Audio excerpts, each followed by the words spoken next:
Il y a un moment que tout homme redoute, celui où la femme en qui il a investi se tait soudainement. Pas de réponse, pas d'explication, juste de la distance. Et ce silence, il frappe plus fort que les mots. Il heurte votre ego, il suscite le doute, il vous fait douter de votre valeur. Mais si je vous disais que le silence est un mal pour un bien, pas votre fin, mais votre initiation. C'est votre invitation à passer d'un homme réactif à un homme qui s'élève. Ces 7 secrets stoïques ne visent pas à la reconquérir. Ils visent à devenir un homme si ancré dans la réalité, si déterminé que, qu'elle revienne ou non, vous gagnez dans tous les cas. Acceptez ce que vous ne pouvez pas contrôler. Le premier principe stoïcien est l'acceptation radicale. Vous ne pouvez pas contrôler si elle répond à un message. Vous ne pouvez pas contrôler son intérêt, ses émotions ou son timing. Mais ce que vous pouvez contrôler, c'est votre esprit, vos actions, votre objectif. La plupart des hommes s'effondrent en essayant de réparer ce qui est hors de leur portée. Ils supplient, ils réfléchissent trop, ils se perdent. Mais dès que vous cessez de lutter pour le contrôle et que vous commencez à vous concentrer sur vous-même, vous reprenez le contrôle. Marc Aurèle a écrit « Vous avez le pouvoir sur votre esprit et non sur les événements extérieurs. Prenez-en conscience et vous trouverez la force. » Son silence? C'est un événement extérieur. Votre réaction? C'est vous. Alors lâchez prise.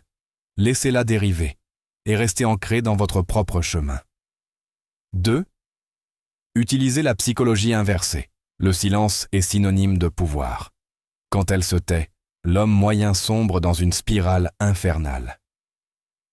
Il envoie un autre SMS, puis un autre. Il essaie de régler le problème. C'est la réponse attendue. Mais vous n'êtes pas ordinaire. Vous n'êtes pas prévisible. Au lieu de cela, vous vous adaptez à son énergie, avec un détachement calme. Vous ne courez pas après elle. Vous ne vous expliquez pas. Vous vous taisez aussi. Ce n'est pas de la manipulation, c'est du respect de soi. Cela lui dit « Je ne suis pas ébranlé par ta distance. Je n'ai pas besoin de ton approbation pour me sentir entier. » Et ironiquement, ce genre d'énergie indifférente, elle est magnétique. Vous renversez la dynamique, maintenant, elle se demande pourquoi vous ne la poursuivez pas. C'est elle qui pose les questions. Vous êtes passé de réactif à rare. Épictète a dit « Nul n'est libre s'il n'est maître de lui-même ». La maîtrise de soi est la liberté. Et le silence peut être votre arme la plus tranchante. 3. Transformez son silence en carburant.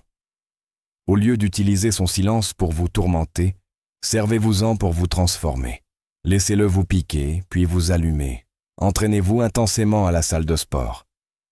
Plongez dans cette idée d'entreprise. Apprenez une nouvelle compétence. Améliorez chaque aspect de votre vie comme si elle vous regardait, même si elle ne vous regarde pas. Ce n'est pas de la vengeance, c'est de l'évolution. Vous n'essayez pas de l'impressionner.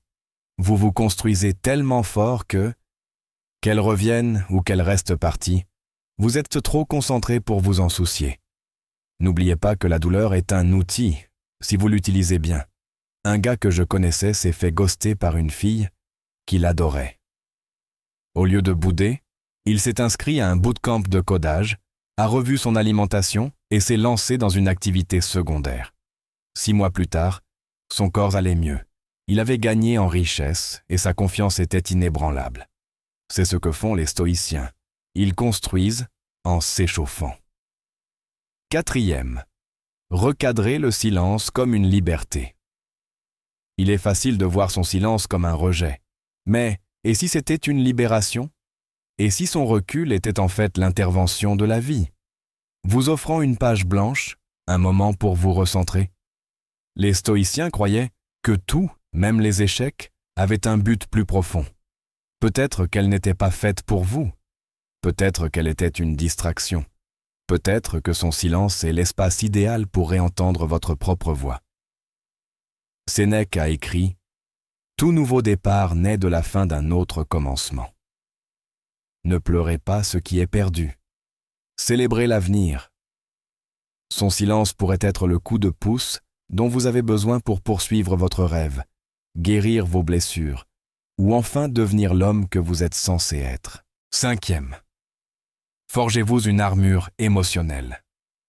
Un homme stoïque ne nie pas ses émotions. Il les contrôle. Son silence ne vous blesse pas par le silence lui-même. Il vous blesse par l'histoire que vous vous racontez à son sujet. Je ne suis pas assez bien. Elle a trouvé quelqu'un de mieux. C'est la voix d'un homme qui n'a pas encore entraîné son esprit. La solution. Construisez-vous une armure émotionnelle. Prenez du recul avant de réagir. Demandez-vous, cette pensée est-elle utile? Ce sentiment mérite-t-il ma paix? La plupart du temps, la réponse est non. Puis, canalisez cette énergie vers quelque chose de productif. Une séance de sport, un journal intime, une douche froide. Chaque fois que vous résistez à l'envie de réagir, vous devenez plus fort. Finalement, son silence ne vous ébranlera pas, il rebondira sur vous. 6. Construisez une tribu de force. On ne guérit pas seul. On s'élève avec les autres. Entourez-vous d'hommes qui vous soutiennent et non qui vous plaignent. Des amis qui remettent en question votre état d'esprit et non qui nourrissent votre victimisation. Rejoignez une salle de sport, un groupe de réflexion, une fraternité. Parlez à des personnes qui vous rappellent à votre valeur et reflètent votre potentiel. Les stoïciens savaient que la communauté faisait la force. Sénèque avait Lucilius. Marc Aurèle avait ses généraux. Il vous faut aussi une tribu.